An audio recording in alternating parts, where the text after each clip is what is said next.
Welcome back to the Freek Easy. Damn, I'm so tired. So, You guys ever see Jared with his spirit totally broken? I aged 7 years watching Ghoulies movies this weekend. Guys, welcome back to the Freek Easy, spin-off podcast of the Geek Easy. I'm trying to manifest some will to live, but the Ghoulies have sucked it right out of me. And I don't mean the little monsters, the Ghoulies. I mean those terrible garbage movies. What? Coming out the gate swinging. Terrible garbage movies. I am your host, Scarin' Jaren. Joined as always by my co-host, Pixel Dan. And we are featuring once again guest star Plain Old Jonathan. I cull my strength from the misery of others, so I'll love this episode. Man. So, normally I try to keep my reviews even-handed and try to come at them from like an objective place. Even when I'm like a fan of something, I like to try and be excited, but also acknowledging of any shortcomings or Sure. And I know that the Ghoulies franchise has like a cult following and fans out there. I'm not sure how. Yes, but if you're one of those people, I'm just warning you, this is your jumping off point. Like, this is last stop, because I'm about to spend look down at the runtime for this episode. I'm about to spend that long railing these awful movies. Every bit of them? Nothing bit of them. Yeah, I firmly believe every reference you've seen to the cult following of the Ghoulies is just lazy writing.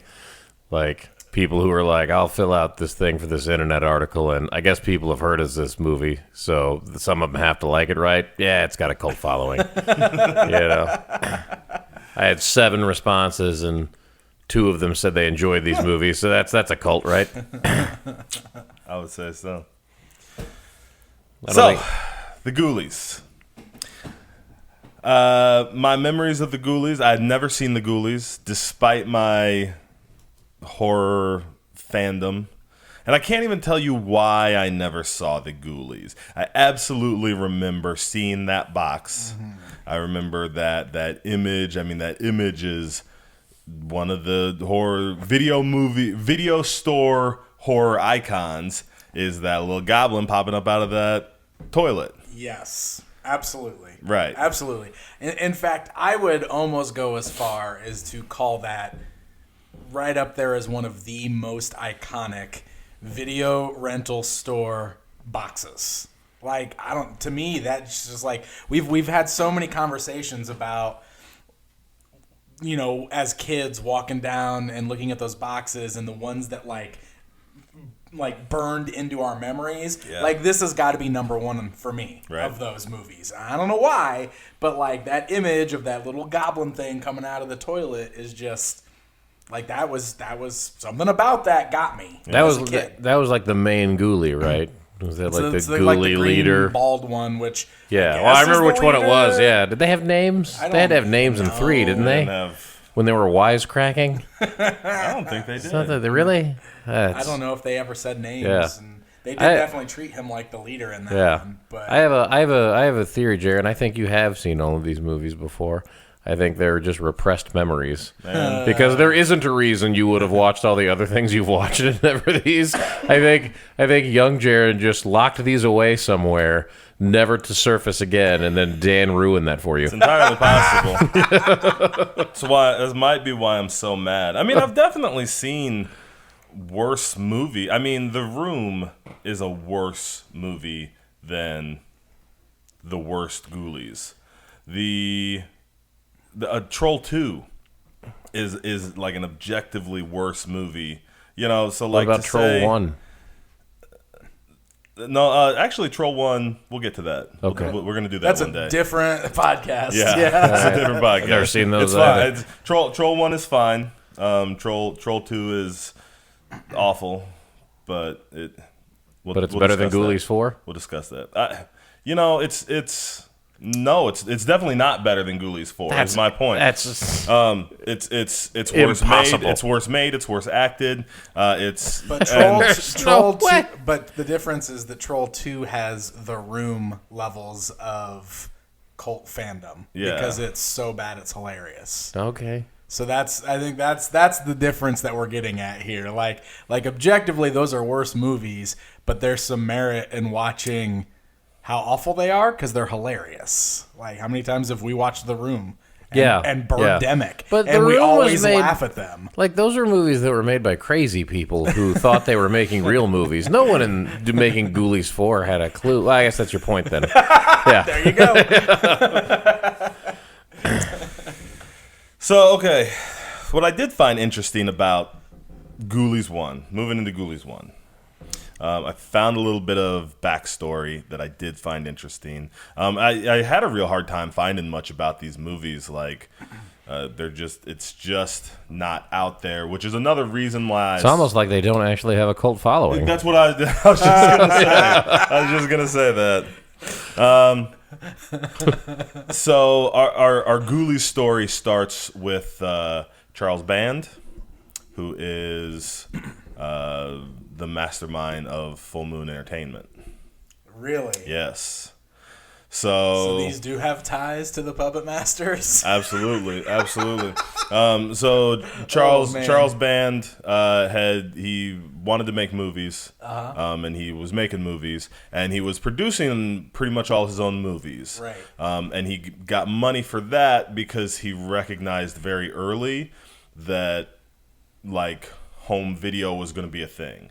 So he started buying rights to all kinds of movies to release on video before studios or anybody realized that home video was going to be a thing. So he was buying up rights to movies for, pennies essentially, because they just thought it was found money. Like, you want to pay us what to do what? Cool. All right. That's amazing. So he had two different like Meta Entertainment and another one. He had like two video distribution companies that was funding his movies essentially. Sure. And he had a couple experiences where he would he'd make a movie and then put it out, go through a distribution agent to put it out. Felt like he was getting ripped off, so he decided he wanted to do his own distribution company, and that was Empire Entertainment. Okay. And Empire Entertainment, the first movie he made with them was Parasite. The second movie he made, was Ghoulies, and that was the one. Actually, I think there was a couple. I don't think it was the second one, but it was the first one he made that was a success for Empire, and they made a lot of money off Ghoulies. And he says stuff like, Ghoulies is why I've been able to have my career and what has funded me and why I've been able to be so prolific in making that is crazy movies. I never would have expected Ghoulies to have that sort of a story for somebody. Right. Yeah, who's this guy again? Charles Band. Okay. He owns Full Moon Entertainment. The Puppet Master guy. In any horror you're thinking of that is straight to video, he probably made and owns it. Yeah. All right, so they make Ghoulies, and it's awful. The end. Thanks for joining us. You can rate the podcast. We'll talk about because he talked about making he hooked up with somebody who was like a buddy who did advertising, and they came up with the Ghoulie in the toilet and the tagline, "They'll get you in the end." Yeah. And actually, and it started as They mean the butt. Yeah. The butt, yeah. Yes, they do. So they started putting that out, and like it seemed like it was catching on, so they hurried and went back and added a scene where one of the Ghoulies pops out of the toilet. Man. Because that was not in the movie. Okay, because that's what, man. So we were sitting there watching that movie, and I was getting more and more mad as that movie was going on because That's the proper response. that is the proper response. Yeah. Okay, so I think we talked about this a little bit before, but I had seen one of the Ghoulies movies before already. But it turns out the one that I had seen was 2. I thought maybe it was the first one, but I knew I had seen one of these. And as we're going to discuss when we're getting into this, Ghoulies II is the one movie out of all these movies that is basically what you would think of when you think of what a Ghoulies movie is.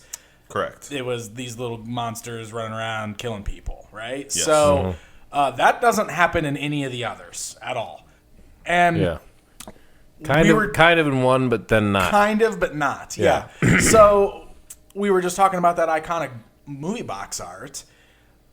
It turns out that the terrifying scenario I created in my head by seeing that artwork as a kid of thinking of some terrifying goblin jumping out of the toilet and attacking me while I'm using the bathroom is not even a thing that happens in these movies. Right. Like, what I made up in my head was far worse than what actually happens in this movie. It's ridiculous.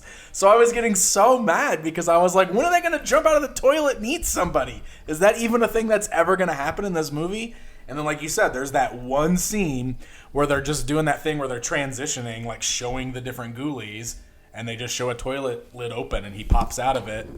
And that's all we get. So it's like, it's insane to me that they built this entire ad campaign with that box art, and they'll get you in the end and all that stuff. And that is not even a thing that has anything to do with this movie whatsoever.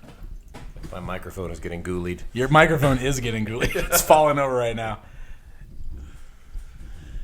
Yeah, the first two movies too, and I watched them on Cinemax, the streaming service they have. Yeah. And they're not even R-rated, which is what caught me right away. Yeah, the as first two very are bizarre. PG-13, yeah. Especially for that era.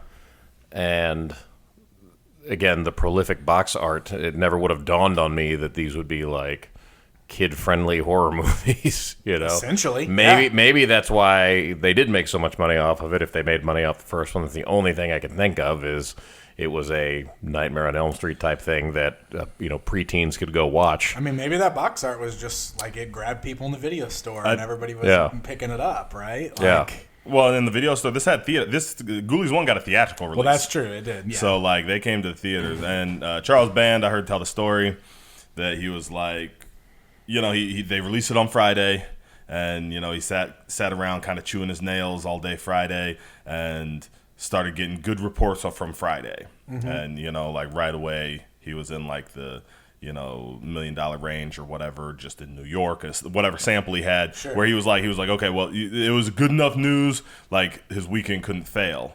So he went on vacation that weekend and just went and did some stuff with his family, just ignored it, came in Monday, like ready to have, excited for the day. Right. And he said he walked in and, the secretary or whatever, she's like, oh, it's bad. And he was like, what are you talking about? It can't be bad. And she's like, no, it's bad.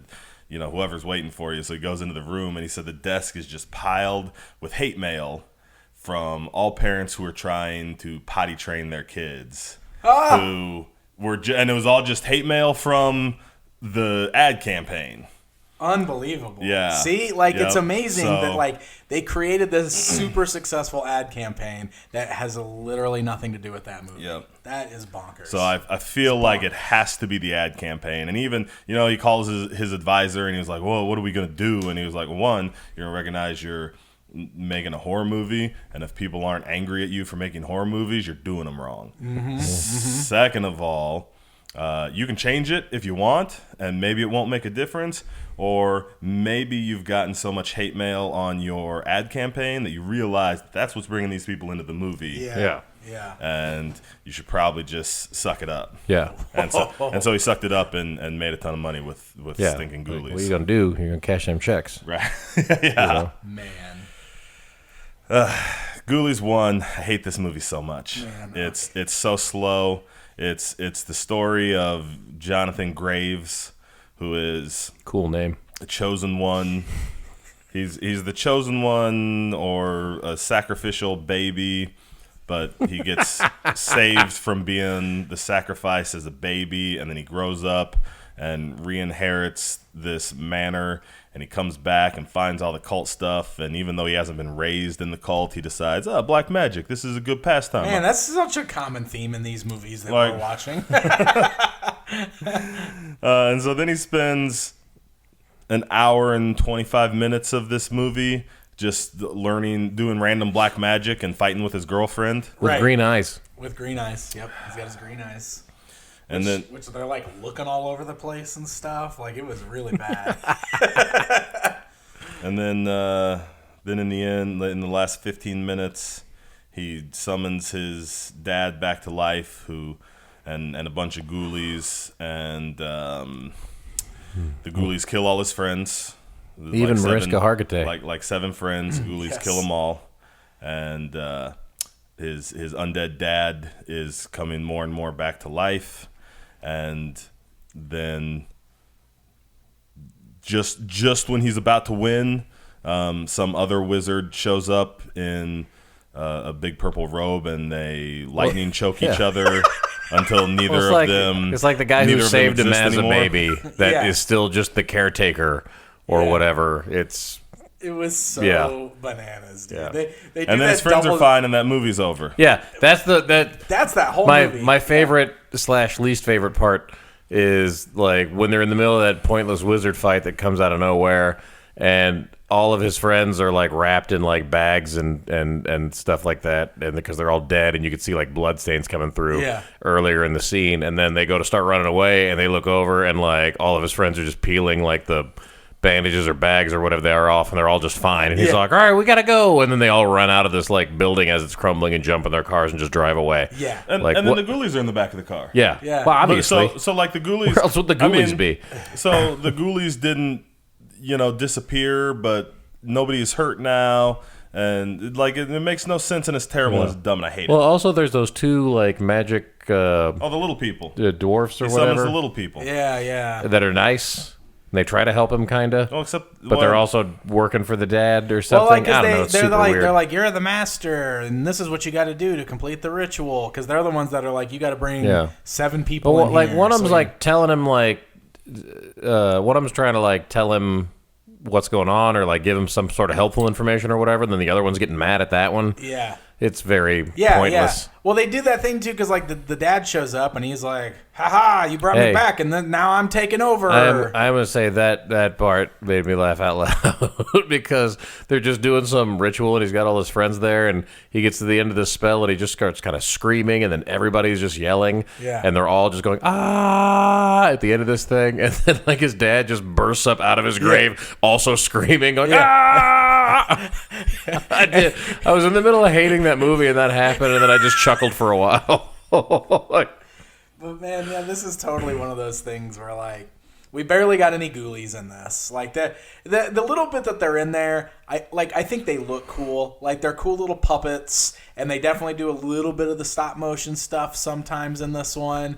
So I dig that, but they are barely there. They don't do anything. They're really only in, like you said, that last 15 minutes of the movie. And even when they start killing everybody, we don't really like see cool deaths or anything because it's a PG-13 movie, I guess. Yeah. So it's like they're mostly like off-screen kind of, you got him kind of things, And that's really all we get with it. And then that wizard fight, like you said, is so ridiculous because it's like he comes in and like we get like the double neck choke, and then he gets him with the double neck choke back. So they're both sitting there just choking each other, and there's lightning shooting back and forth until the one guy, he just lets go and gets weak. It looks like a really bad like Kane versus Undertaker spot. Yeah. And then they both just disappear. And then they both just disappear, and that's the end of that. It is absurd. It's so bad. Like, you really, in order for this movie to bring any kind of enjoyment, you really have to get a lot of mileage out of the little puppets. Mm-hmm. John Carl Buechler, who is a special effects guy, and he's done a lot of great special effects on a lot of better movies. Yeah. And he did the Ghoulies. And they're fine. If you're into the gross little puppets and that kind of thing, you like that little thing. Yeah. Not usually my jam. Like, they're fine when they're good. They're not my jam, man. And this does not have enough mileage for me. But the acting's not good. The story goes nowhere. It's boring for most of it. And then, like you said, even when the horror, even when the horror part kicks off and it actually becomes a horror movie, you know, it's not. It's not like there's no cool deaths. Yeah. There's no, you know, it's all the puppet popping out of a place where a puppet can be, and an actor reacting to it, and then maybe they'll fall down with like their face was clawed. Yeah, you know. Yeah. Mm-hmm. The story is a lot of these older low budget horror movies. You can kind of follow what's going on, even the ones that don't make a lot of sense. Like there's a frame that they're following, and then there's just little parts throughout where you're like, well, they sort of set this up and there was no payoff, or this thing just sort of happened and didn't mean anything. It was all kind of confusing, but at least there is an overall point that you can see what they were going for. Right. This one is just a series of those moments that don't make any sense. That gets progressively more pronounced through the franchise. Like, if you think one doesn't make any sense, you just wait. Oof, you know, and try to tie them all together. Yeah. Good luck. So that was Ghoulies 1, 1985. 1988. We get Ghoulies II. Yeah. Another Empire Entertainment production. Okay. They will and actually one of the towards the end of Empire Entertainment, Empire Entertainment has, you know, it's one of those that like, it did great for like a year and a half, and then it started fizzling out. Sure. And you know, he talks about going to you know, film festivals or whatever with like 63 movies and stuff, and it really just sounds like Charles Band talks a lot about how he wants to be prolific, and so it really just sounds like he kind of overstretched himself at that point.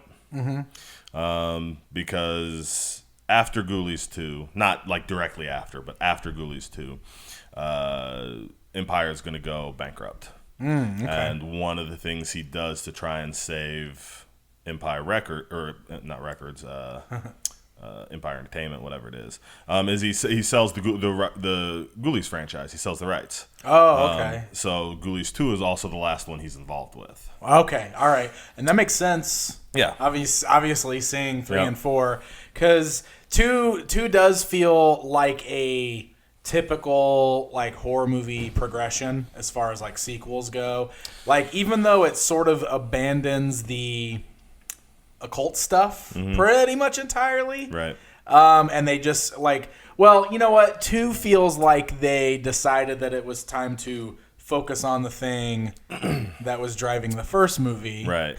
Which was the little creature popping out of the toilet. Yeah. So they were like, well, this movie should probably just focus on these little guys, because this is obviously what people care about. This is what people want to come see.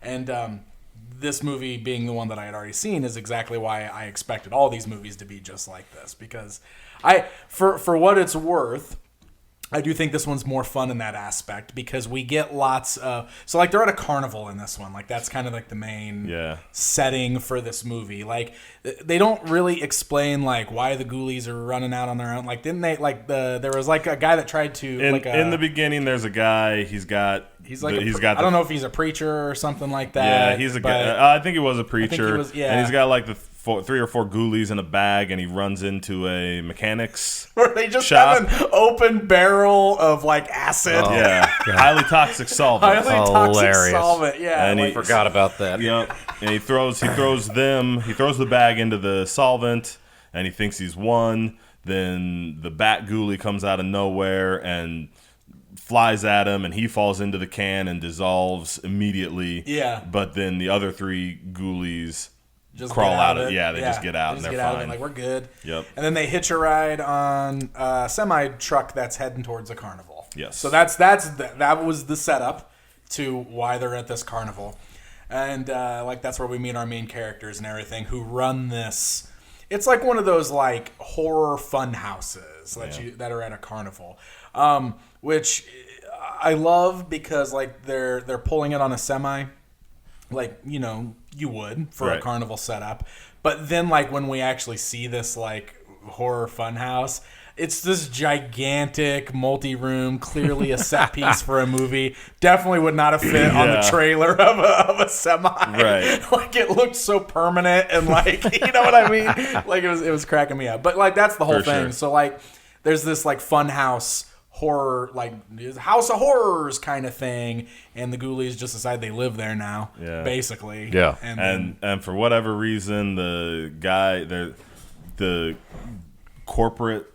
Yeah, there's like there's like a corporation bought this. Yeah, there's like a bizarre amount of drama in this movie, or at least attempted. This corporate fat cat, D-bag shows up. Like he's such an '80s like cliched villain type. He just shows up in this.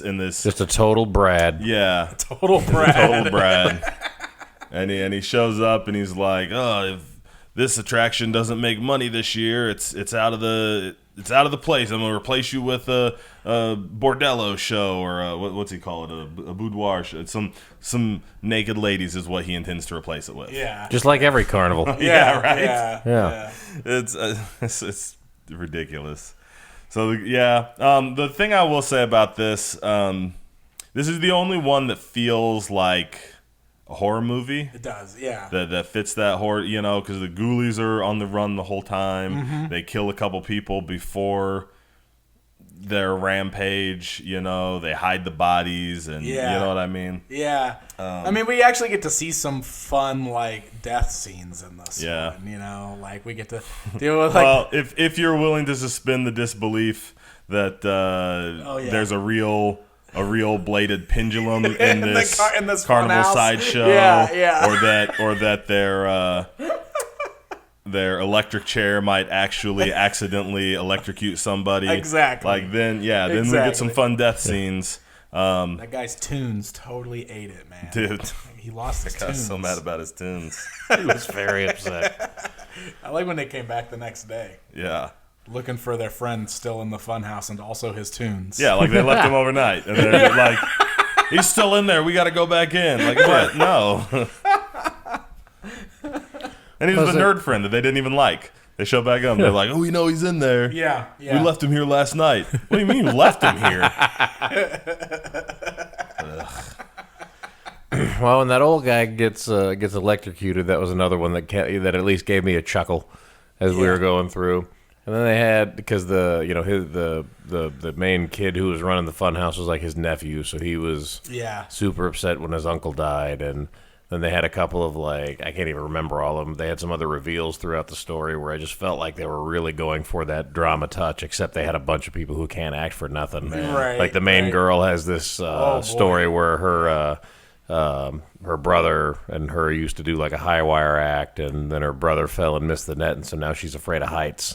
And then at the end of the movie, she's got to overcome that and climb a Ferris wheel or something. Dude, climb the Ferris wheel instead of just turning it on so that it can bring the things down to you. Like for real, what was going on there? So do you remember also? When the Ghoulies popped out in the funhouse at one point and gooed up that dude and that chick while they were making out. Oh yeah. For no reason, and then then nothing happened. Yeah, they were just like gooed together. Yeah, and just like stuck, and then they just walk out of the funhouse all glued together. Like, what was that? And nobody says anything. Nobody's like, oh, there's a gremlin that gooped us together. What's This is also the movie where they high-fived after doing something like that, remember? Yeah. Because people were like cheering them on and stuff. Yeah. And they were like, yeah, and they high-fived. Yeah. It's like, oh, good. We're doing that, I guess. And it almost felt like they were trying to like that almost felt like really bad satire. Yeah. Like, because all these people come into the funhouse and see a body getting murdered by these little gremlins, and they're like laughing and cheering, and they're like, yeah, because they're about to murder all those like frat guys, right, or whatever. Like one of them's in a guillotine, and they're about to drop the thing on. And all these, are cheering them on. Yeah. Right. And it just has that, and then they're like, the two of the Ghoulies like high five, and it just has that it leaves a bad taste in my mouth. Yeah. You're not clever. You're not clever, Ghoulies makers. Well, for Ghoulies II, you. they really wanted to scare you, but they also wanted to make you think. And they wanted to tug at your heartstrings. Yes, that's what they were really going all out for Ghoulies II. I mean, I think they really thought that. For sure. And it makes me mad. The one shining star in that movie. No, shining star is too much. Discount Tori Spelling? The one Tori Spelling's uglier cousin. Whoa. Yeah. No, Phil Fondacaro. He was the Sir. He was the little person who was like a Shakespearean actor. Yeah.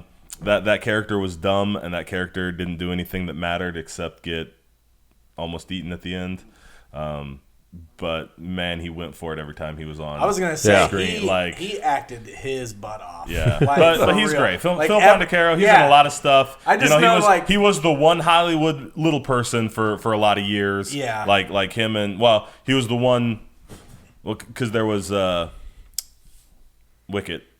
I'm trying Warwick to think. Davis. Yeah, Warwick Davis. Yeah. But he looked like a child. Yeah. And then there was Phil Fondacaro, who looked like a small man. Right. So like he was the other one. Yeah. Every time he was on there, man, he was delivering those lines, and I was like, man, he is going for it. Like with all of. And that was another one of their emotional beats because at one point, like the main kid like tears into him for being a little person, and he gets all offended, and there's just that like moment because they're good friends or whatever, and that was another one of those where I was just like, but what is this movie trying to do to me? I know. Yeah. So I do love that because like. So we got to that end part there that you were just talking about where he almost got eaten because that's where the Ghoulies decided they were out of the funhouse now and they just started running around the carnival causing mayhem. Right.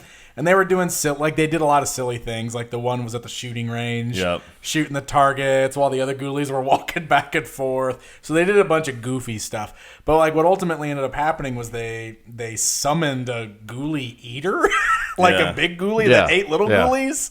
And so he just like spent the next 10 minutes of the movie just slowly walking around the park with his big flipper feet. Yep. And then grabbing a Ghoulie and eating it. But it was like the old Godzilla costume, totally. except not stomping around a miniature city, so it just looked terrible. So it looked bad because he was like slow. He was doing like this slow march where he was just walking around, and it's like anything can outrun that. Anything can. Like, what are we doing here?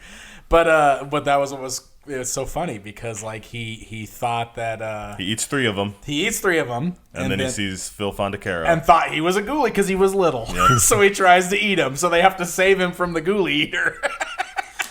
which they do by putting a Molotov cocktail in a little gorilla costume. Yes. Oh my god. And they light it. They have the wick or the fuse, whatever, sticking out of the eye, and they light that on fire and just throw it out the door. And the Ghoulie eater's like, okay, cool, and eats that, and then explodes. It was so ridiculous. As so Ghoulie eaters do. Oh my goodness. We did at least get a.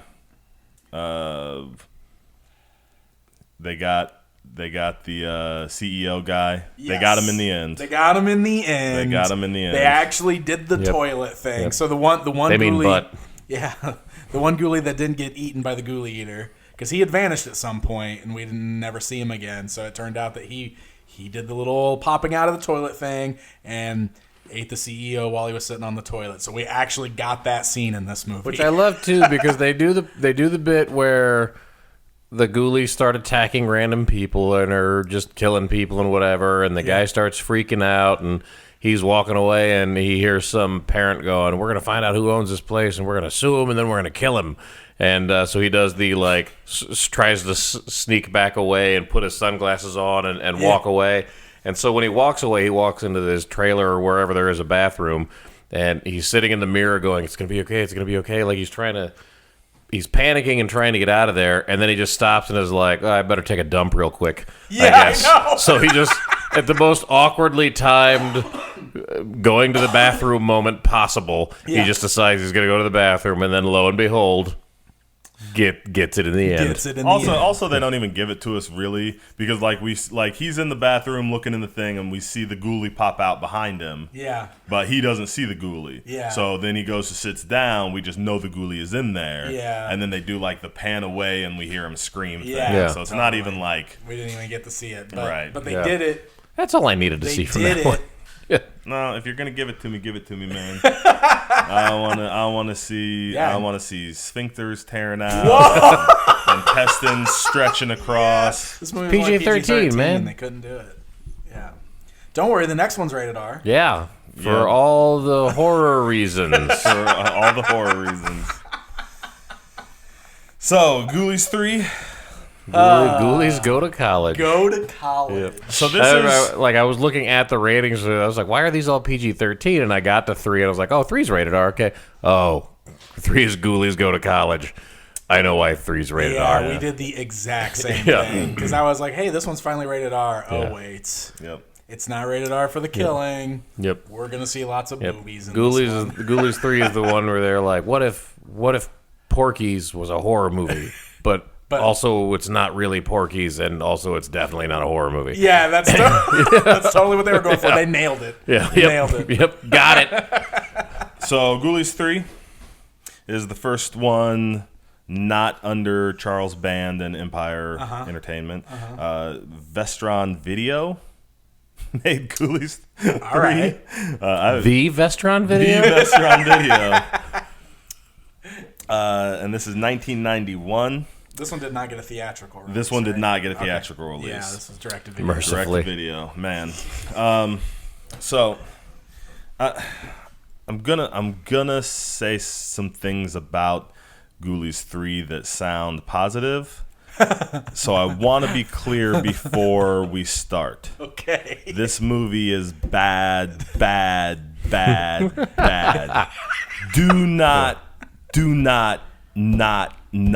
watch it. I mean, we laughed a lot. Yeah, I was while gonna we say, watched but it. it is more of the fun bad. It is this movie is the one that maybe touches that like fun bad. So bad. I like it's not so bad it's good. It's just bad. But it is almost a little fun to watch. And every single second of this movie is surprising. Yeah.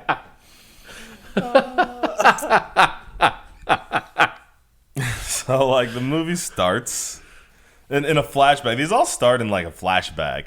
But it's at this college, and there's a guy reading a comic book called Ghoulish Tales. Yeah. And this frat house has an altar toilet, a Ghoulies altar for a toilet. Boy, they steered into the toilet thing for this one. Man. Because now we've got, like, a ghoulie toilet that's, like, where they're summoned from. Yeah.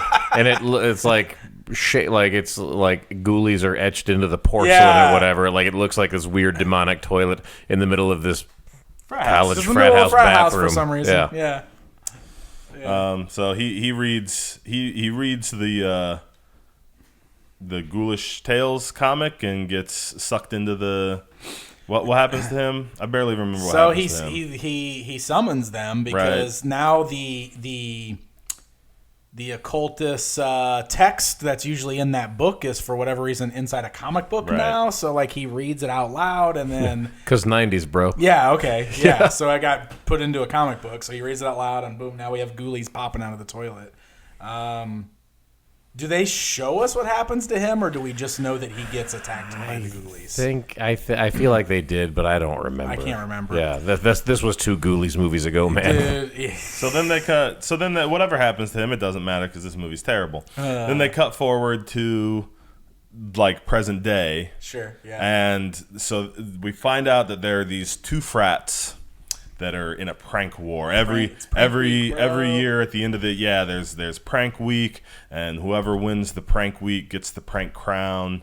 But our heroes have lost. Last year they lost, so they don't have the prank crown, so they have to get the prank crown back. Jason Scott Lee is in this. Mm-hmm. Who I love, Jason Scott Lee. I may never forgive him for being in this movie. He just needed rent money. I mean, I get that, and I'm glad he got his rent money. There had to be a movie I would never see that he could have been in. There would have been if it weren't for Dan. Sorry. Don't be mad at Jason Scott Lee for that. He didn't call you and request this episode. Also, this was the film debut of Matthew Lillard. Oh yeah, Matthew Lillard. He's totally in this. He doesn't say anything. I don't think he has a single line. He's got a bowl cut and glasses. They nerded him up, and he just kind of follows the group around. But it's totally him. And Clear as day. This is only 5 years from him being famous. Yeah, that's crazy. So they embark on their prank week, and we see a couple pranks, and it's bad.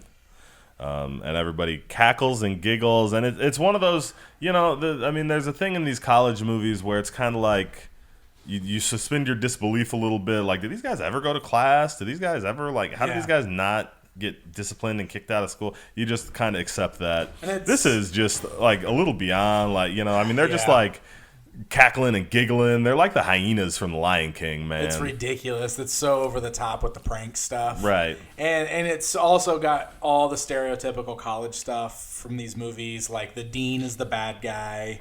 Yeah. And the dean's trying to get the good group kicked out of college for their pranks, and we've got a dopey security guard that's onto them all the time, and he's trying to catch them in the act so that he can get them kicked off campus. And it's ridiculous. All of those college movie tropes are present. Yeah. But also this movie is like a cartoon because there's no real death or anything like that that you would expect out of a horror movie. Right. Instead, they all have Looney Tunes incidents. Yeah.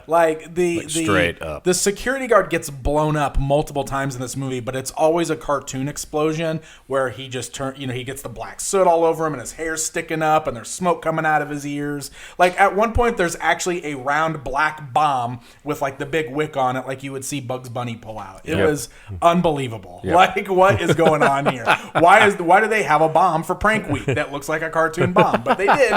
They did. They were going to blow something up. Well, they did say it was a stink bomb. Okay. Yeah, that not better. No. Yeah. Also, no, not what I'm saying. Yeah. But I don't know why I defended that movie. I'm sorry. I'm sorry, Dan. But I guess the thing we should really bring up is that the Ghoulies in this movie, they now talk. Yeah. Well, I read the synopsis we knew instantly too. I remember watching, and in that first scene when the guy back in time summons them, and they pop out, and they're like, oh, look at this guy didn't know we're gonna get him in the end. That stinks. They're instantly making toilet puns and I just went, oh no. Yeah, that's what we all did. I read the synopsis before I hit play, and it said your favorite wisecracking little monsters are back for this one, or something like that, and I went, what? What does that even mean? Somebody wrote this and never watched the Ghoulies 1 or 2 movie. Yeah. And then, like you said, that first scene, they pop out, and I had the exact same reaction. I was like, oh, no. Yep. So now we're talking and laughing and making terrible jokes, and the puppets look a little bit worse than before, and they're a little bigger. They're now. Very Three Stooges-y also. They do so many Three Stooges jokes. They are just shy of doing the nyuk nyuk nyuks, but they're banging heads together, and it's so dumb, man, it's so dumb, so dumb. Then they get dressed, and they're being controlled kind of by the dean. Yeah, because the dean gets the comic book, and stays up all night reading it. What's his name? Dean Ragnar. Dean Ragnar. And actually, he's not a dean; he's a professor. Professor Ragnar. Yeah. That guy wasn't bound for evil. For real. And he's just using them he's just mad about the pranks. He got pranked in one of the early scenes. Yeah. And he's just mad about that. So he's really just using the Ghoulies to go and he wants them. Okay. He keeps sending them off to do stuff to the essentially to go kill the frat. Yeah. Except they never do anything. Nope. They don't interact with the frat at all. Yeah, it's crazy. Like they go and cause mischief so that the frats all think each other's doing it, but they don't ever actually like start murdering these kids or anything. I feel like they've been commanded to. In every one of those scenes, it was like go to the frat and get the kids, and then they went and instead they drank all the beer and destroyed the stereo. Yep. And then the next time they went and they spied on some people having sex, and then the next time they went, they spied on girls in the shower, and like that was all they did. It was like just progressively like, well, I sent them to go kill this frat, and instead we just got to see him see a bunch of naked girls. Right. Mm-hmm. And that's what we did. So this is also, I'm so mad about this movie, because it seems, and I've said this about The Room, right? That it seems like a movie. Like, it does not seem like a human could have made that movie because there is just like a fundamental misunderstanding of how things work. Yeah. And I felt that. It's like when you program like the internet to write a book for you or whatever. Oh yeah. That's totally what this feels like. Because like there's. I wrote an algorithm to write a Ghoulies movie. Because there's that scene for like, and that scene goes on for like 20 minutes. Like there's that one couple having sex, and they keep coming back to them having sex, except. Like one time they're doing it on like an exercise bike would not be possible. Doesn't make any sense. And they're both fully clothed. Yeah, they're both clothed the whole time. One time they're like just on a treadmill. Yeah. Then when they get into the bed, like they finally get into the bed, there is no way what they're doing could be. Yeah. Like there's just they're just not. Their reactions are obviously supposed to be right.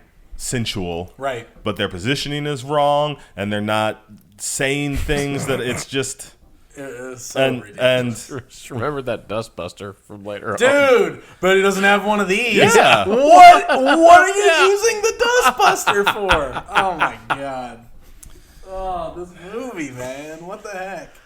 Yeah, so those jokes are most of this movie. Yeah. There is not a lot of Ghoulian going on. Like, basically the Ghoulies pop in and out wearing their dumb outfits, their dumb 90s outfits that they put on, and they make a couple Three Stooges jokes, and they spy on the naked girls, and that's really all the Ghoulian that we get in this movie. There are way more just gremlins in this movie. And not like gremlins like the movie Gremlins, like the concept of gremlins, just these tiny little creatures that run around and break stuff for no reason. That's basically what's going on. So we get like the one, like, okay, so there's a couple kills, like they do get the girl in the shower, like they plunge her in the face. They plunge her in the face, and they stretch her face. They stretch her face, and then it snaps her back, and she's just dead. Yep.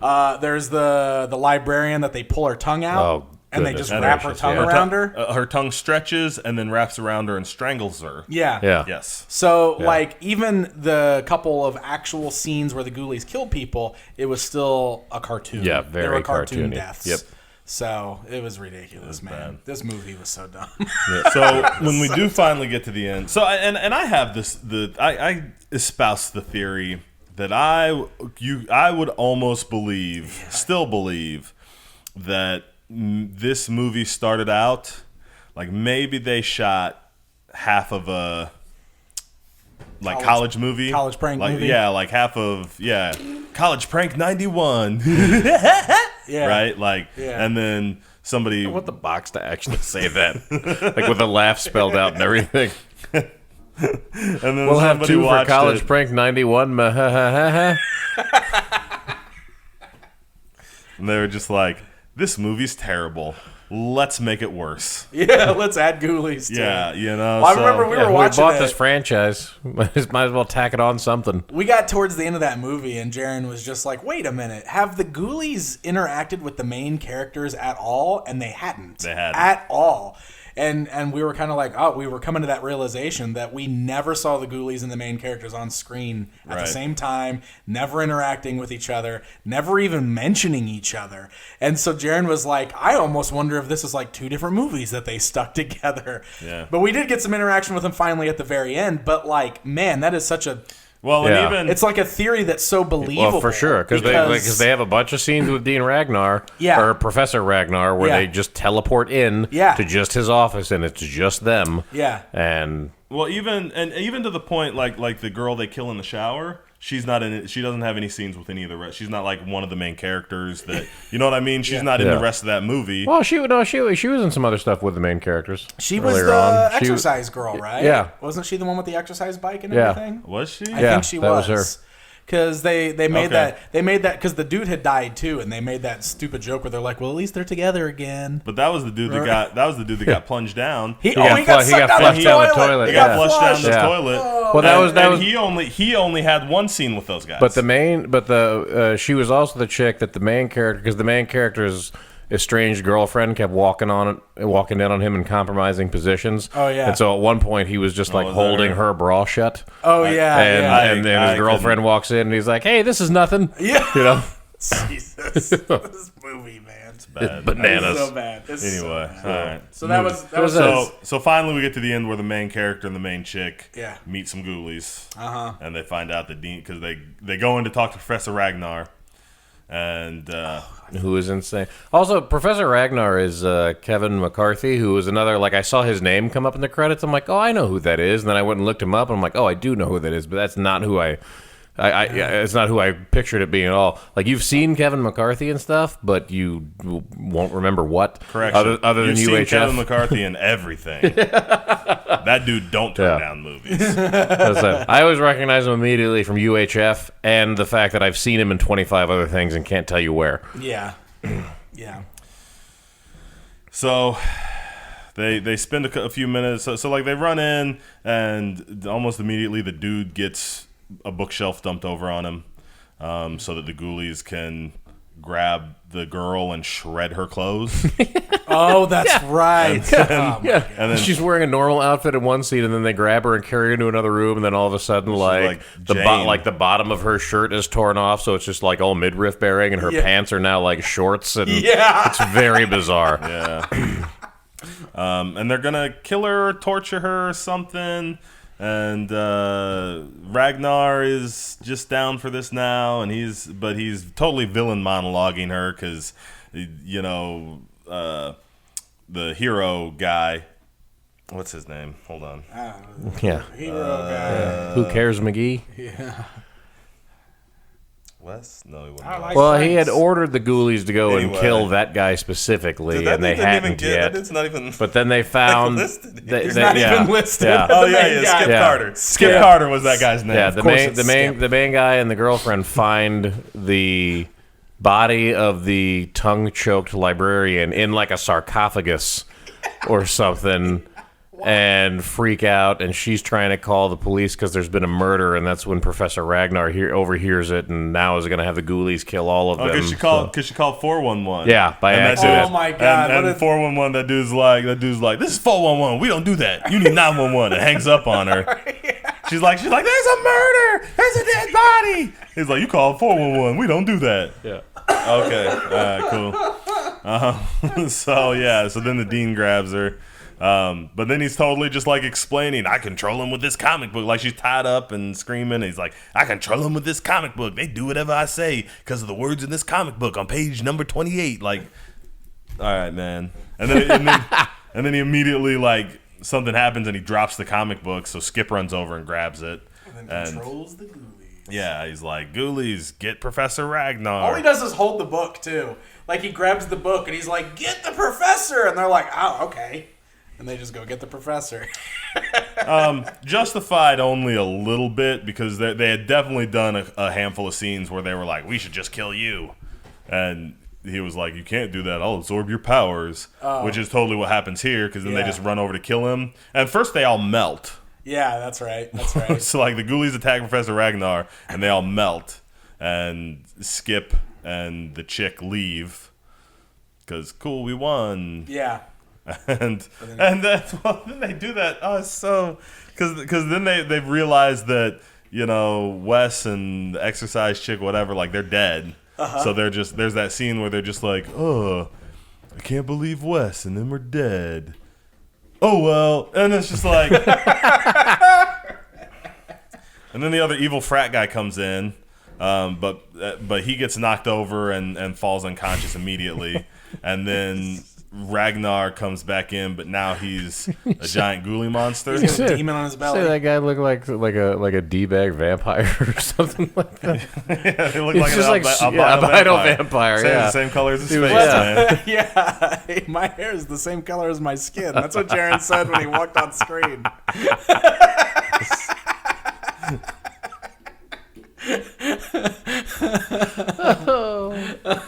So Ragnar, belly monster Ragnar chases him upstairs. Yeah, the professor runs in with his giant ugly Quato.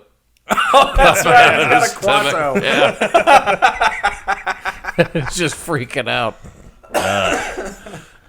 And he chases him upstairs to the throne, the altar toilet, and they flush the comic book, which immediately sucks him in, and it's over. The end. Mm-hmm. Like Ghoulies went to college. This movie, man.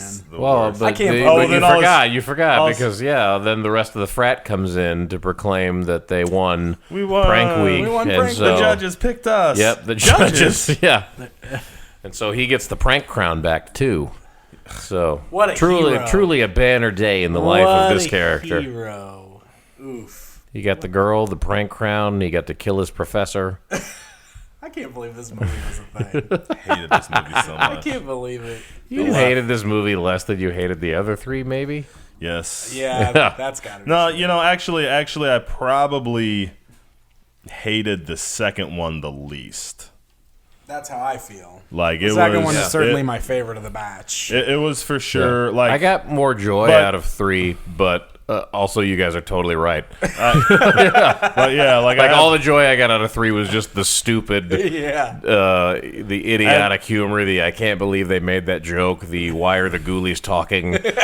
So here's the other thing. Here's the other thing about 3.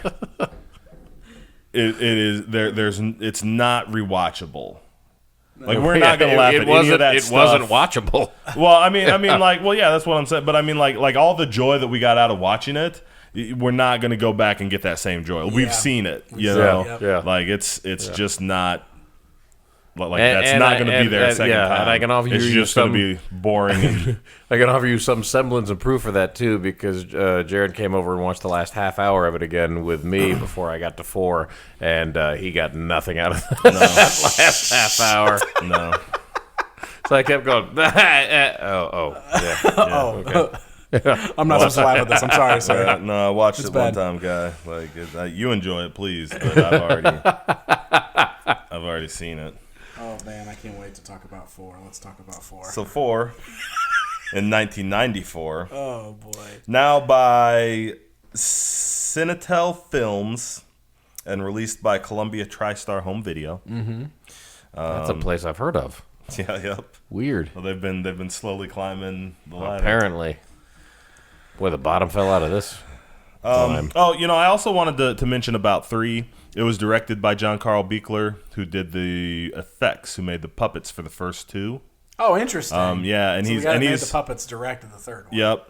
And that was his first time in the directing chair, and he was also the first guy to go from special effects to director. Interesting. Did he ever direct a second movie? He directed like 3 movies. But then he went back to special effects, and he's done a lot of, like, I'm not gonna read off his. I'm not gonna go find that because I don't have it. No. But he's done special effects on a lot of movies you would know. Yeah. Well, when he started directing, he got way worse at special effects.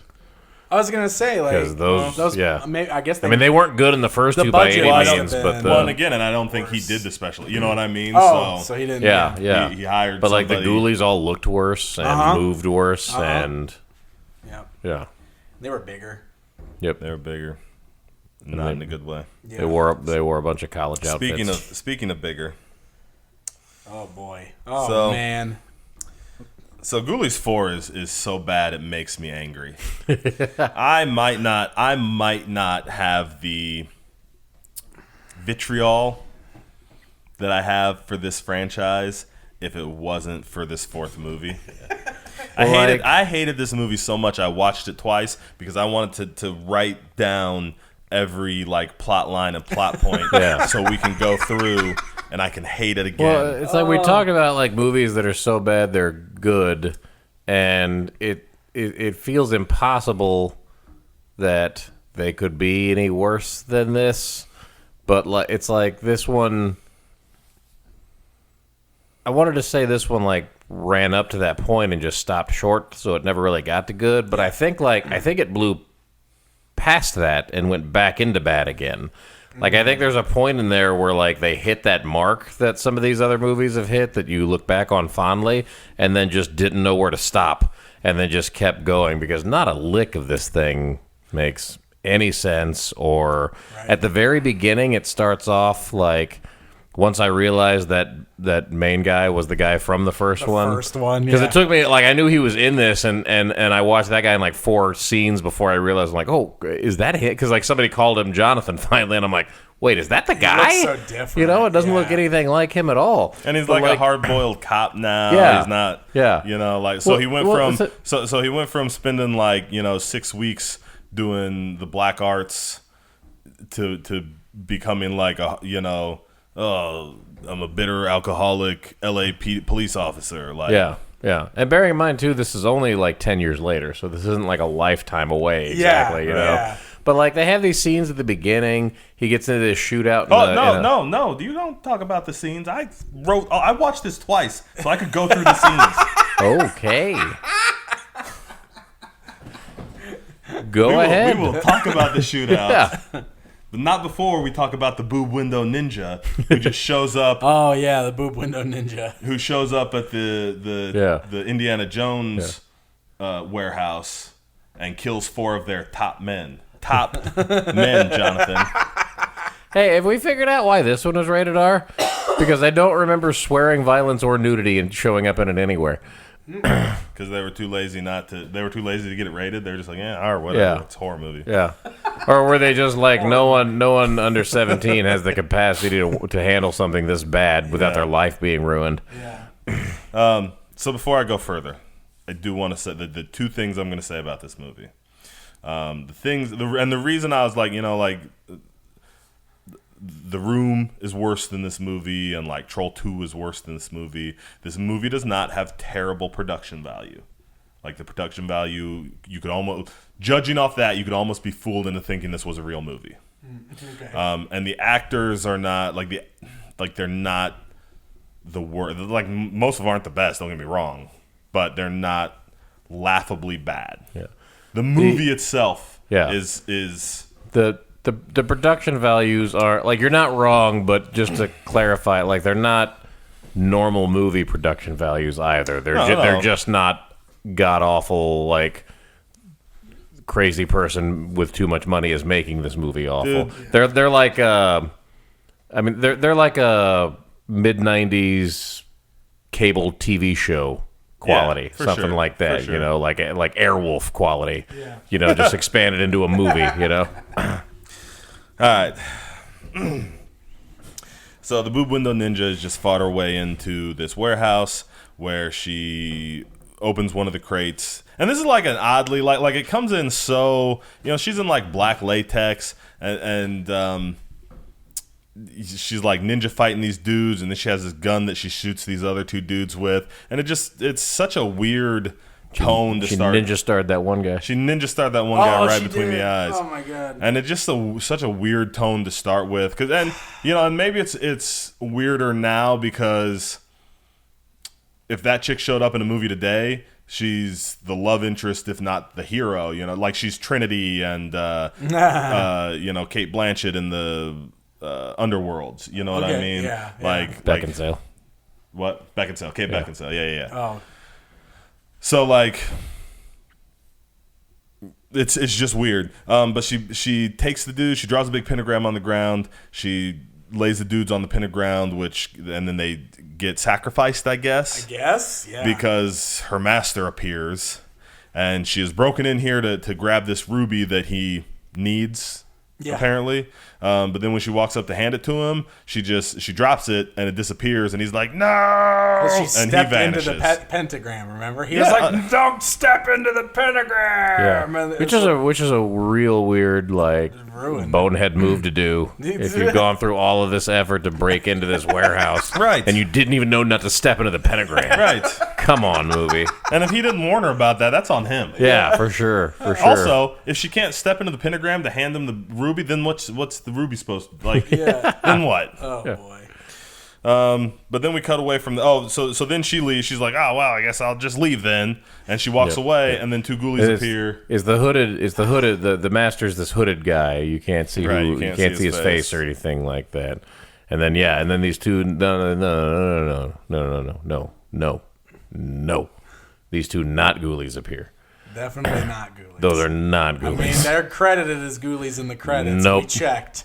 But they are not the Ghoulies. Nope. Yep. They created two completely this Yeah. movie is different, completely different, but they're like, those are Ghoulies now. They're basically like the magic dwarves from the first movie, but in monster form. Yes. Instead of looking like people, They're they have not like puppets. horns and stuff. They're like, they're little people wearing terrible Halloween Yeah, masks. but they even act like those two characters. That's what I mean.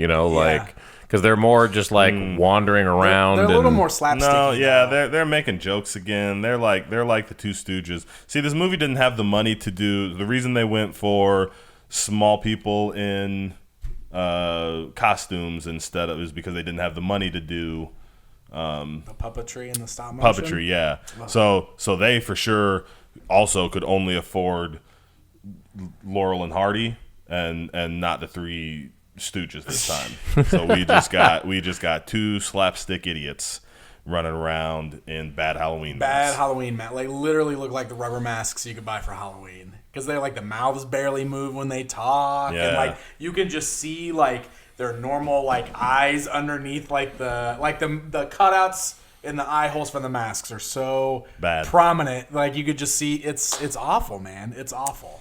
And Boob Windows Master is named Faust. So we're just not gonna give it a name or come up with Faust. He was the devil once, right? Perfect. But then we cut over to Jonathan. He's a cop now. His partner is he's asleep in the car when they should be on a stakeout. Apparently, his partner gets in the car and he springs awake and pulls his gun on his partner.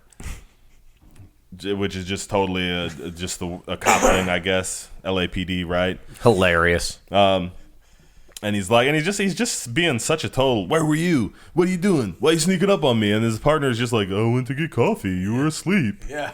And so then he's like, oh, coffee sounds good. So he gets out and goes to get coffee. Except he walks into this convenience store and has a giant 4-minute shootout, just randomly. For no reason, and it goes nowhere. But not like a Dirty Harry shootout, like a National Lampoon's Loaded Weapon 1 shootout. But it was just like that first scene. Yeah, exactly. And that's what I was going to say earlier keep before I popping realized around I was offending you. Well, John, you're getting ahead of yourself. They do some stuff like that at the beginning, and you think this is like they're going for that over-the-top insanity, and that's kind of, and so you're geared up for a basically a farce, Right. or whatever, and that's why I was saying like it's like it goes beyond the so bad it's good, because you get some stuff like that that's leading you towards that. Oh, this is going to at least be a joy to watch because of how crazy it's going to be. And then it just cycles right through that and back into the most pointless, dumbest stuff you can imagine. Yeah.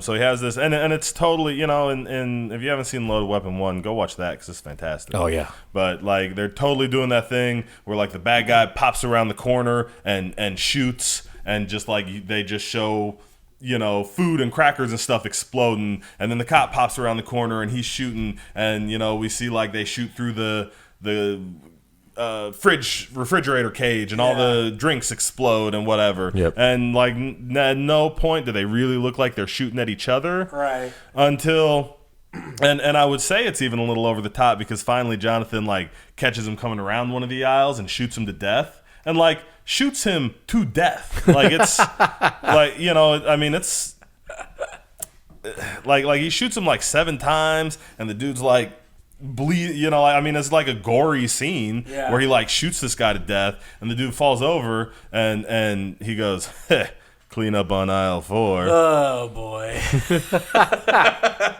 And again, you almost are like, is this a joke? Because that cop murdering this guy was just not a joke scene. Yeah. But then he says that one-liner, but then he never like he doesn't have a bunch of terrible one-liners throughout the whole thing. Like he just does that one there. Well, they do the bit where he's playing charades with his partner before he goes in for the shootout. Like he's trying to get his partner to call for backup, but the guy's at the car, and so he's like giving him all these hand signals and like trying to get him to do stuff, and it takes the partner forever to figure it out. And then he goes to call for backup, and like the CB in the car isn't connected to anything for some reason. So that's nonsense. And then the guy in the shootout has one of those double barrel shotguns that holds like 11 rounds because he just keeps firing without doing anything, and like blatantly, like you can see him fire 4 or 5 times in a row, and then all of a sudden he walks around the corner and is trying to reload at one point, and you're like, no, you can't have both. You can have one or the other, but don't tell me you got to stop to reload now when you just had magic movie shotgun a second ago. Like you have no idea what movie you're in during this entire scene. Yeah. So, but then after he kills that guy, all the rest of the cops show up, and we meet Kate, who is his ex-girlfriend and his ex-partner, and is his boss now, except they never commit to anything like calling her chief or captain or anything, do they? I don't remember them anyway. She's just like giving him orders, and he's like... that's the only reason I knew that she must have been his superior, is because she's like telling him what to do. But like, they know. But then and then when they get told about, there's a warehouse robbery, she immediately is just like, I guess I'll jump in and be your partner, and like she just starts following him around the rest of the movie. Yeah, it's dumb. So they go to check out the robbery. And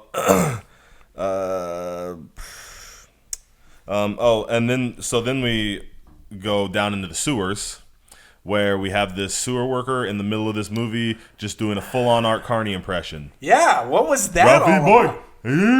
Yeah. He's like dressed like yep. Like, what is this dude doing here? Yeah. And they did that.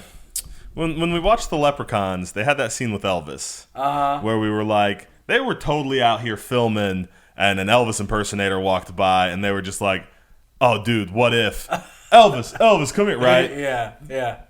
Do you think where were they? No, where were they at that there would be an Art Carney impersonator? Are there Art Carney impersonators just wandering around L.A.? Like, nah, what is this? This was nonsense.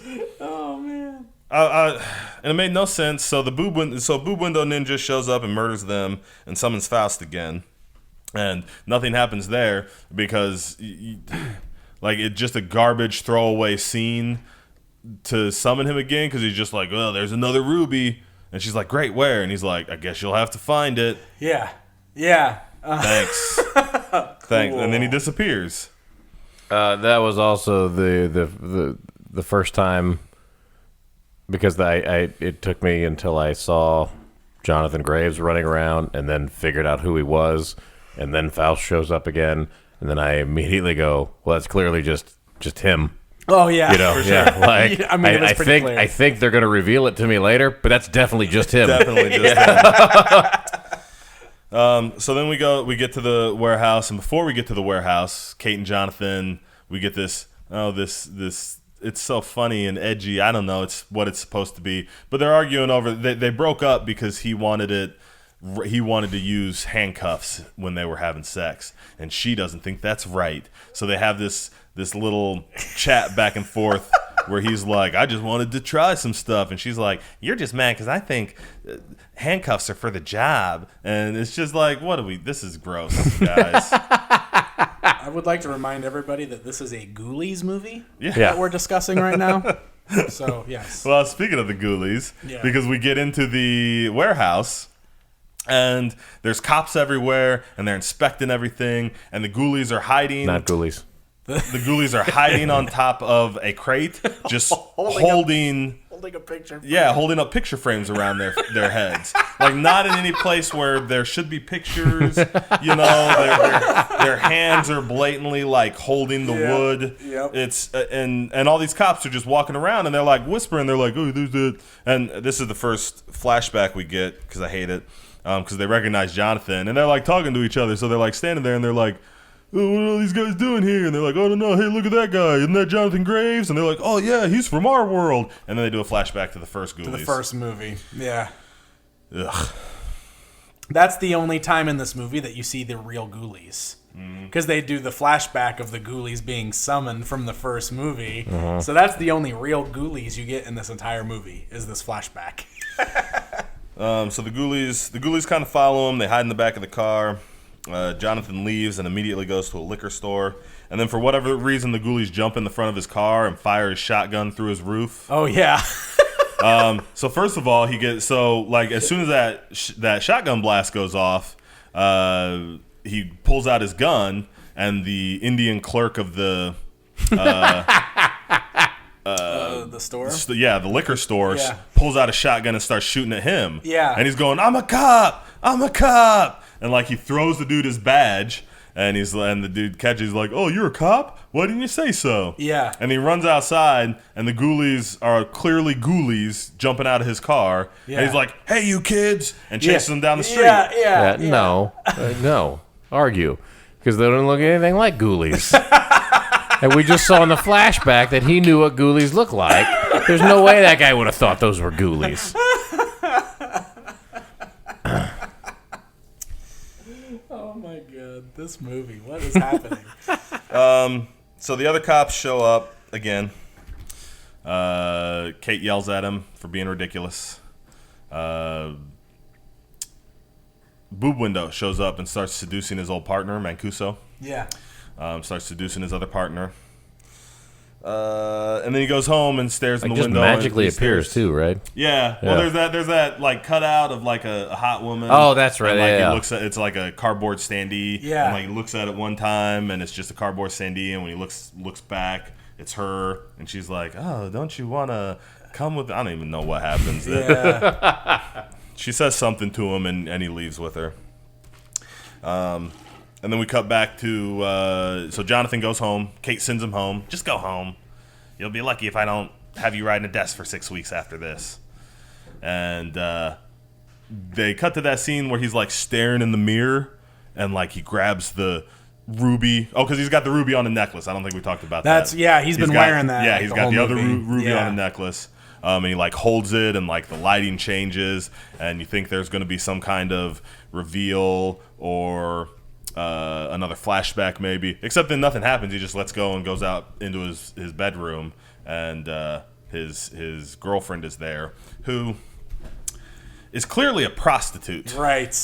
But they send like they won't just say, like they spin the whole movie, and I don't know if they think they're being edgy or funny, because they keep like alluding and to like the point like she says things like, like he's like, oh, I thought I'd get a little action, and she's like, I've been working all night already, and it's like, what? Yeah. Mm-hmm. Oh, what's I he think saying? she says something about one point about him paying her. Yeah. Unless you're gonna pay me or something. Well, like that. because he passes out. So, so he passes out. He's a drunk. He passes out, and then when he wakes up, she's like, well, you passed out, so I went to work. And he's like, well, I thought I'd get some, and she's like, oh, well, not unless you want to pay me. Yeah, it was ridiculous. But that's the thing, because he passes out, and then he gets woken up because Mancuso calls him and is like, oh man, I need you to come meet me at this warehouse, and he's just like, nope, and hangs up on him.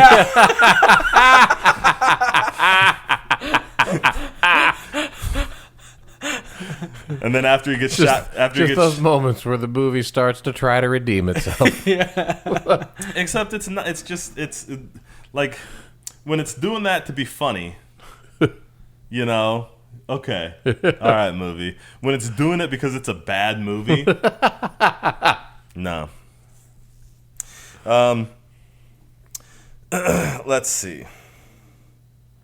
So after he fights with his prostitute, he decides he better go check out Mancuso, I might as well go meet up Mancuso. Right. So he heads over to that warehouse, and at the warehouse we find out that Mancuso has been getting trapped and tortured by Boob Window all night. So he shows up to try and is this, hold on, I'll make sure. Hold on, before that, we have that giant car chase scene. Oh, yeah. And the mugger scene. So both these scenes make me angry because one is the random curator at the museum. Or she's like a museum curator checking out to try and figure out which antiques were stolen from the warehouse. Right. But she goes to leave, and Faust is harassing her for some reason. Like, she can hear his voice, and he comes on her radio and takes control of her car, and she just starts. There's this huge car chase scene with this chick where like Faust is controlling her car, which is totally bananas. It's totally bananas. It has to be the most expensive scene in the whole franchise. Yeah, because she's like smashing into other cars and racing real fast, and every time they show like a wide shot of the car, you can see very clearly there's like a stunt driver. Yeah, the stunt driver, because like they have a stunt driver in like dressed like a ninja in all black, except you can clearly see his eye holes, and you can clearly tell that she's just it's probably sitting not in her. the passenger seat. Yeah, you know, she's like sitting on the hump. She's like, sitting in the middle trying to like hang on to him, but like sometimes her arm is behind him, and she's like waving and screaming. It's terrible. Hilarious. But then she ends up driving through. She crashes off road and drives through like a power transformer, and it all explodes. Everything explodes. Big explosion. Her and the ninja both die.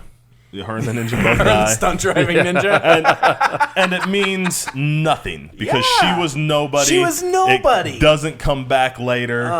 What the heck, man? It's a completely pointless. We were watching that scene just like, who even is this? Why is this happening? Right. Why are we getting this big, long, drawn-out car chase scene with all of this like elaborate like wrecks and damage, and like you said, easily the most expensive shot in the entire franchise. And then it's pointless. Yeah, then we cut back and we see the Ghoulies running around downtown LA, and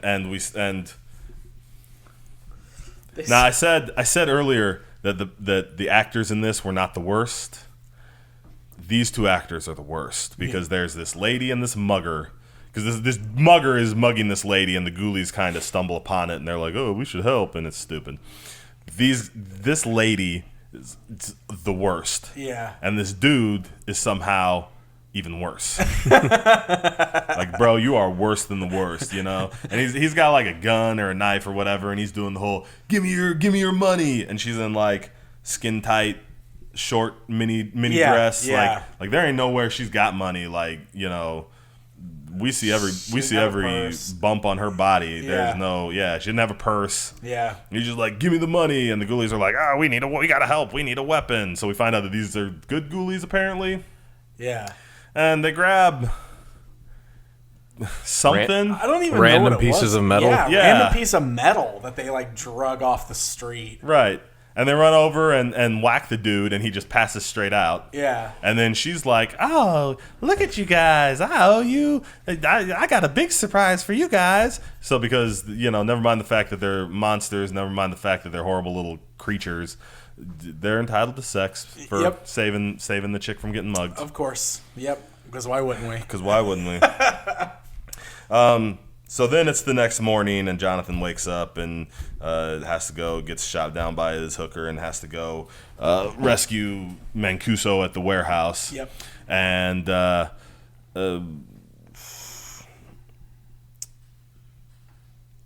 shows up. Well, he shows up and tries to rescue her, or tries to rescue Mancuso, his partner, and like he's about to carry him out, and Boob Window pops up, and she's like, "Give me the ruby." And he's like, "I don't even have the ruby," because his prostitute stole it. Oh, yeah, she stole it earlier in the movie. Yeah. So he's like, "I don't even have the ruby. I don't know what you're talking about." And she's like, "Oh, that's disappointing. Mancuso, kill him." And then she leaves, and Mancuso and Jonathan just have this big, out of the middle of nowhere fight for no reason. Yeah. And like they grab oars. Like they're in this warehouse, and all of a sudden they've got oars that they're like sword fighting with. and and there's like the table of the antique vases that he just starts smashing. Like they try to cut the scene to where it looks like he's swinging this oar at Jonathan, except he's very clearly just smashing these vases. Right. It's ridiculous. Then they wrestle down the hallway, and Mancuso gets a gun. But when he comes up with a gun, Jonathan happens to be standing on the pentagram, and so when he holds up his hands to be like, no, don't shoot me, he just lasers Mancuso and disintegrates him. Yeah, man, he just lasers. Like laser beams shoot out of his hands. Terrible laser beams. Oh my god, the special effects. They wasted their entire budget on the car chase. Yep. So then while they're trying to figure, while that's happening, they saved for 4 movies for that car chase. Let them have it. Well, then while all that's happening, the Ghoulies and Boob Window have both broken into Jonathan's house, and they just trash his house. I don't know why the Ghoulies just show up and start eating his food and drinking all his alcohol, and then Boob Window comes in and starts trashing the place looking for that ruby, and the Ghoulies are kind of like hiding from her for a minute. Yeah. But then she like sees them because they're just under that weird bed, which is way too high. Like, just also, like they built a bed that was high enough for the Ghoulies to hide under, and still like shoot them. And there was no mattress on it. Remember? Yeah, there was no totally mattress. just a blanket laying over the frame for that scene where she flipped it. Yeah, because she like turns around and flips it and sees them. But then I mean nothing happens. Yeah. They all just leave. Like she's like, Ghoulies, and runs out or whatever. I don't even remember. They run out, and she like ends up. Does she kill the building super, something? I don't know. This movie's terrible. I was gonna say. So after the Mancuso fight, and after that, then Jonathan is at the doctor's. Kate showed up, made him go to the doctor's, and he's like in the middle of getting dressed when she comes in, and then the doctor, and she's like, you probably need to stay here. And then the doctor comes in, the doctor goes through the list of all these things that are wrong with Jonathan from this fight, and it's like, oh, you've got hemorrhaging and possible internal bleeding and 3 or 4 broken ribs and sprained this or that and a hairline fracture above your eye and you might have concussion and whatever else, and we're gonna need to. And so first of all, they go through this whole list of stuff that he got from this fight, which I know you can get hurt pretty bad in like real fights. This is not the movie where people get hurt like that in those real fights. Like don't come in here and try and inject. Yeah. They had a fist fight. Also, he looks totally fine. Yeah, he looks fine. He's not a bruise or scratch on him. He's got this hairline fracture in his orbital socket, but oh no, he's not. Does he have a bruise? Does he have a black eye even? Yeah. No, he does not. Yeah, totally fine is not the right way to say that. I mean, he looks like life's been hard, but he looks exactly the same as he did before the fight. Right. Yeah. So then and then the doctor comes in. So after that, the doctor's like, we're going to have to keep you overnight, and we're going to perform a bunch of tests, some probably involving a catheter, which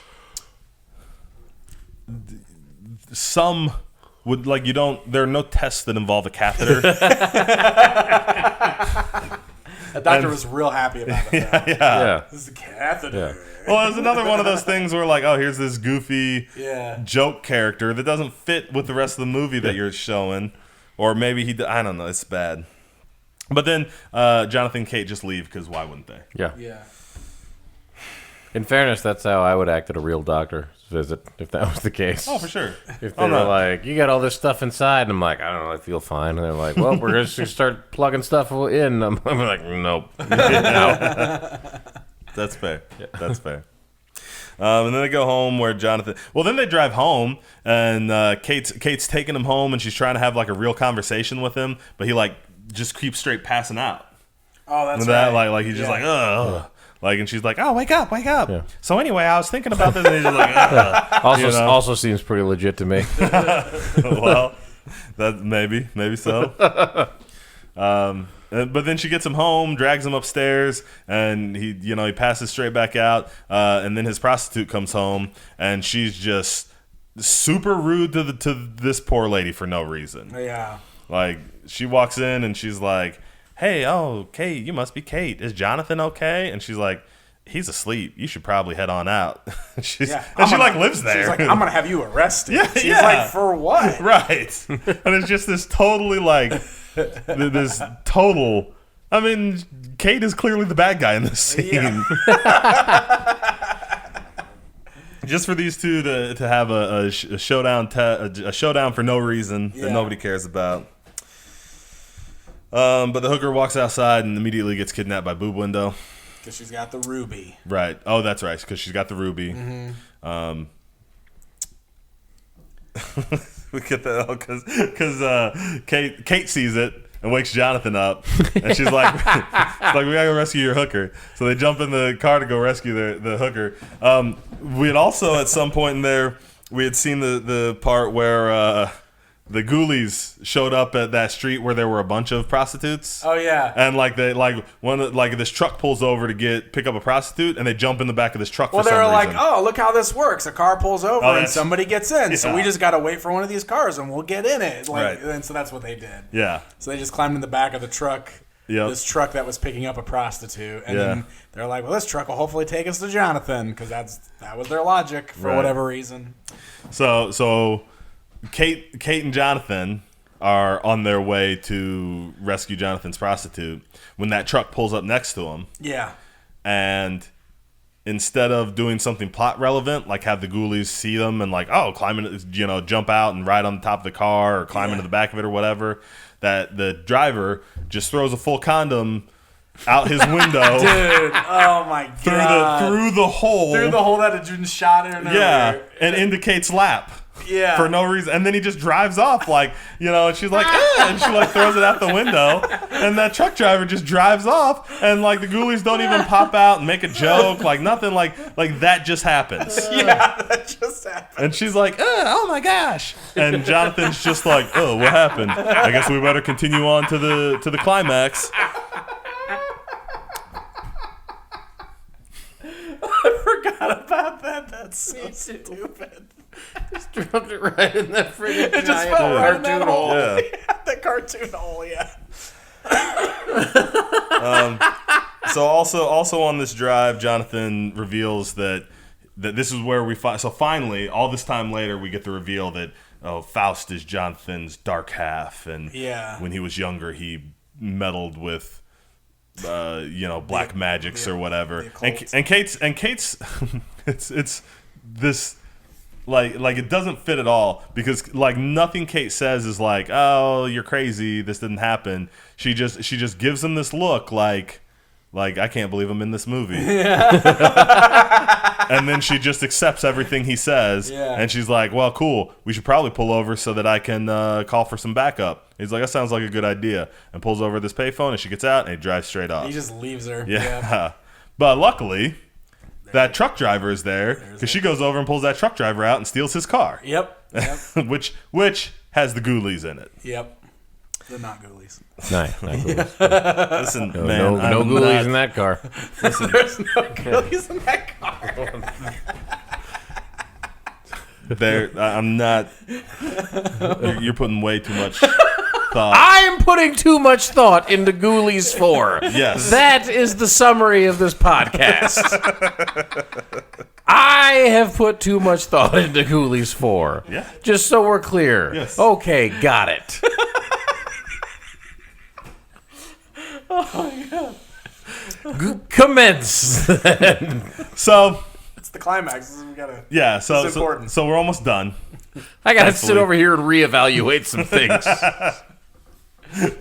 So the showdown for this movie happens at the insane asylum where Boob Window was being held. Apparently escaped from. Escaped from or whatever. Yeah. And I don't know, Jonathan just knows she's there. I don't remember if they said, Jonathan had a picture of her in his sock drawer, so there was some kind of not backstory happening with these guys. Yeah. And he knew her name when they showed up the one time, but then nothing. He was just like, oh, Boob Window, and then she's like, yes, give me the ruby, and he's like, I don't have it, my hooker stole it. Stupid movie. But so then he shows up at this thing. She's got his prostitute tied down and is waiting for Faust to show up. He pulls up at front, starts creeping through the asylum, and oh boy, I know where we're at. So like he walks into a room and falls over. Okay. Yeah, like I don't remember why he fell, but he absolutely walks in this room and like trips or ducks or something. He just falls over because he's got to do that thing. Like all of a sudden, there's like a pair of high heels in front of him. Yeah. With legs and like the slow pan up the legs, and there's this beautiful woman in a sexy red dress, and she's like, "Oh, hello, Jonathan." Looking all Jessica Rabbit. Yeah, she's like, "Happy birthday! I have a surprise for you. Meet Bongo." And she pulls in this giant man on a leash. Yeah. And Jonathan is like, "Oh no, not Bongo!" You know, like I mean, there's like, and then he has this fight with this big giant dude for like 30 seconds, and then beats him up and knocks him out cold. Yeah. And Lady in Red just vanishes.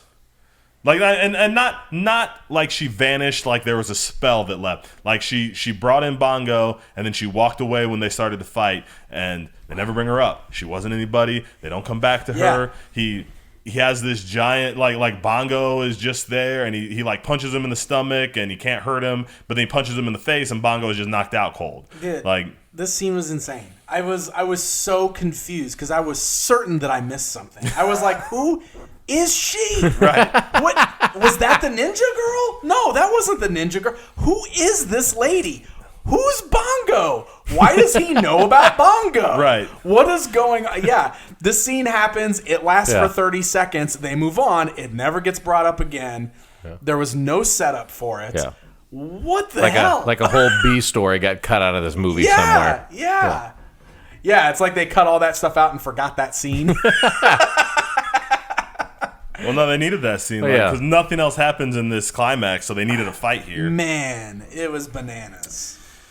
So Jonathan goes out for the final showdown, and Boob Window just like he comes out with a gun and he's like, "Don't make me do it," and she's like, "You can't," and she like force throws his gun out of his hand, and then he just turns into Faust. I'm so happy thinking of Faust. Like, and it's not even there's no effect to him turning into Faust. They just hard cut. You know, it's one of those where like in one scene, like they're shooting straight at him, and like the scene doesn't change, but they just like cut, and 1 minute, one cut he's Faust, one cut he's Jonathan. There's no special effects, and they've got there's like glowing, like they did like a overlay of him over when they were maybe going to sacrifice Jonathan's prostitute. Oh yeah, there's like this. He's like floating over her. Man, that looked bad. It was so bad. At least it was an effect. This was just like a cut. Like, I'm Jonathan. I'm Faust. Yeah. And Kate shows up, and 3 inmates come out because apparently the when she escaped, she let all the inmates out, I guess. Yeah. So like the 3 inmates come out, and Kate just knocks them all out with 1 punch each. Right. I mean, like, and it was pointless. It was bad. Like, it was bad choreography. I mean, this whole movie has been bad, but like it wouldn't have been worse if she had just like punched them all with 1 punch. You know, Yeah. Clunk, clunk, clunk, clunk, you know, and they all just knocked out. You know, but then she goes back and walks out and finds Jonathan, because now Jonathan is Faust, and we can see that they have the same face, and he's totally about to stab his total shocker. He's totally about to stab his prostitute, and Kate pulls a gun on him, and she's like, "Don't do it," and he's like, "Oh, or what?" And nobody force throws her gun. She just stands there, and he starts walking towards her. And at this point, the Ghoulies have been watching all this happen, and they're doing this thing where they're like, "Oh, we can't get involved. Let's just bad mojo. Let's just wait here." And then when Jonathan starts walking towards her, and Kate can't shoot Jonathan, so they're like, "We gotta help." So the Ghoulies run out there and grab the ruby from. Does Boob Window have it? I think so. I think Boob Window has it because they run up and grab it from her, and she starts like chasing them around the altar, like, and then they throw it to Kate, and Kate takes it, and first she catches it, and she's like zaps boob window. Oh, so that's now right. she's got the ruby, and she like uses it and zaps boob window, and Is that where the portal opens? Yeah, that portal vortex This is my opens. And she's like, no, and then she runs backwards and fades off. Dude. Oh my god, it's amazing, dude. Well, because it's clearly supposed to be one of those things that, like, you know, sucks them in, but they didn't have getting sucked in. They didn't have any sort of like stunts or choreography for the like getting sucked into the portal. So they were just like, okay, then just run backwards like you're getting sucked into a portal. So she takes these, because she's in her heels too. So she takes these tiny little backwards steps. Yeah, and like off center, like she kind of goes away. off to the side of the portal.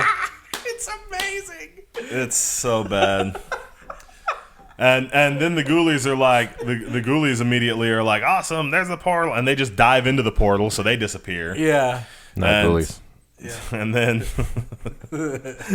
then she turns around and she zaps Faust, who like screams and then does the exact same backwards run thing. Yep. He's like, ah, Yep. Runs backwards and into the disappears portal. into the portal.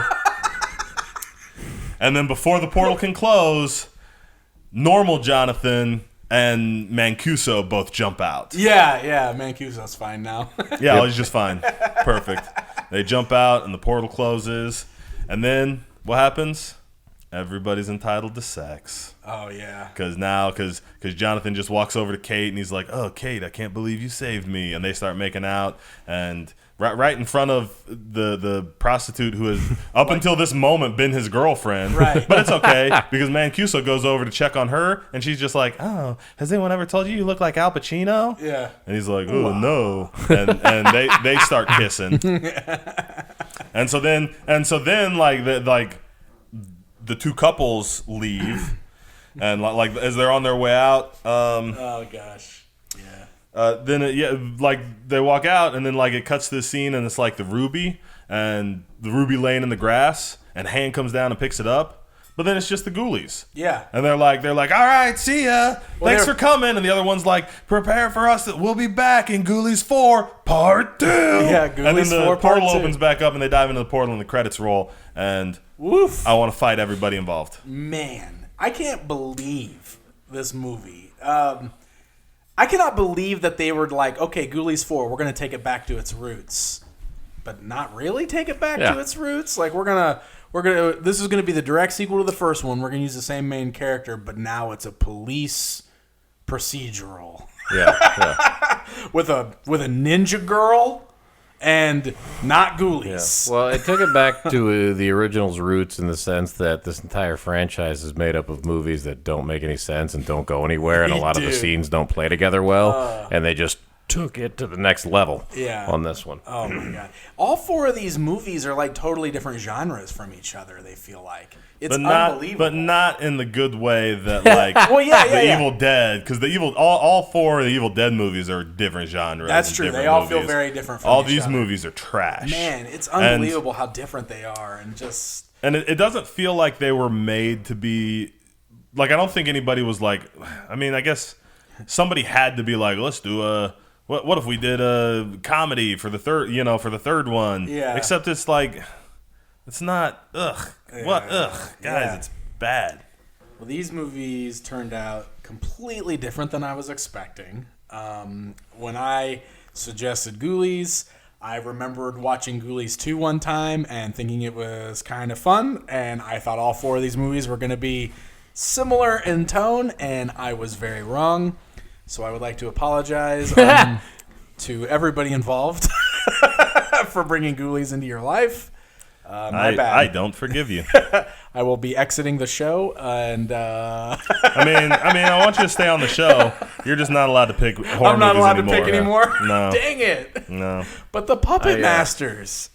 I'm glad I watched these because I have kids at home to protect from things, and so now I know to make sure that they never have to sit through Ghoulies movies. I can warn them when they're of age. Just warn them. Yeah. Don't do it. Are there any good horror movies out there, Dad? Don't. Not Ghoulies. Not the Ghoulies. Oh, man. I'll take that bullet for future generations. But at least they've got that box art, right? Man, no. No? No. Because now that box art is always going to be like in my head attached to these. Anytime I think it means something different now. Yeah, it means something different now. Pain and suffering and so much anger. I'm so like I don't I didn't actually want to run through all of 4. I just hurt people, and I needed to hurt somebody with 4. Oh, I just needed to spread that misery a little bit. We still got the format to stick with. No. Yeah, I don't even know how to apply that. I am not giving Ghoulies the benefit of the format. I did not enjoy those movies. The answer to what was my favorite kill is none of them. Yeah.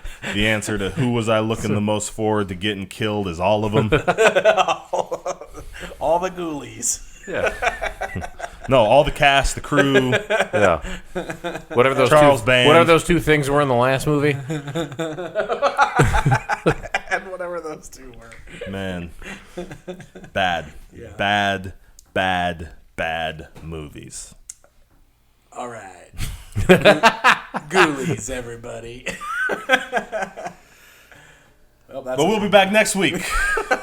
Yep. It's Halloween next week. It'll be Halloween next week. Halloween is next week. I can't believe so it already drawn up on the last sputtering gasps of 2020. And we're gonna close off this Freak Easy season in a big way. Mm-hmm. Coming back to one of the all-time greats, one of those heavy hitters. There you go. And I think it's probably the strongest franchise, like movie by movie. I think what we're covering this week is the strongest franchise in horror. So, comment below. What do you think it's going to be? Oh, we're not even going to tell him? We're not going to tell him. We're not even going to tell him. You got to wait a week. Oh, okay. It's going to pop up. What do you think it's going to be? Until then, while you're down there, also like and subscribe. There you go. And if you're listening to us on your favorite podcasting platform because you prefer the audio version, then you've probably found us on Stitcher, Podbean, Apple Podcasts, Google Podcasts, Spotify. Anywhere else? That's pretty much it. That's all of them. Man. We're there. Man. Phantom Dan? Mm-hmm. Any final words? Ghoulies never say die.